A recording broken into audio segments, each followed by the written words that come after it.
आदाब नाजरीन, आयत न्यूज़ में आप सभी का खैर मकदम है।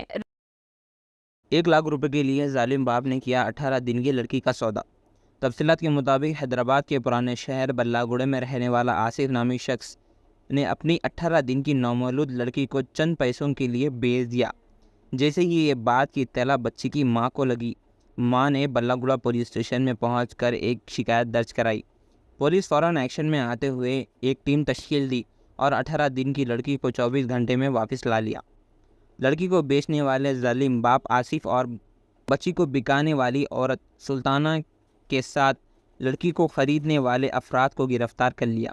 बल्लागुड़ा पुलिस ने इस सिलसिले में एक केस दर्ज करते हुए मज़ीद तहक़ीक़ात का आगाज़ कर दिया। आइए सुनते हैं मज़ीद तफसीलात SHO बल्लागुड़ा की ज़ुबानी। నిన్న తేదీ 11/7/2024 నాడు మాకు వచ్చిన కంప్లైంట్ మేరకి ఆస్మా బేగం అని చెప్పేసి తన పాపని తన భర్త తనని భయభ్రాంతికి గురి చేసి భయంలో పెట్టి పాపని తీసుకుని పోయి ₹1,00,000 అమ్మినట్టుగా మాకు వచ్చిన కంప్లైంట్ మేరకు వెంటనే మేము టీం ఏర్పాటు చేసుకొని ఇన్వెస్టిగేషన్ స్టార్ట్ చేసి వితిన్ 24 hours లోపలనే పాపని రెస్క్యూ చేసి మదర్కి అప్పగించడం జరిగింది. దీంట్లో ఇన్వెస్టిగేషన్ నడుస్తుంది. ప్రస్తుతానికి కొన్న మినల్ సాబ్, మధ్యవర్తి కొన్న సుల్తానా, అమ్మిన తండ్రి ఆసిఫ్ కస్టడీకి తీసుకొని విచారిస్తున్నాం. మిగతాది కూడా ఇన్వెస్టిగేషన్ నడుస్తుంది.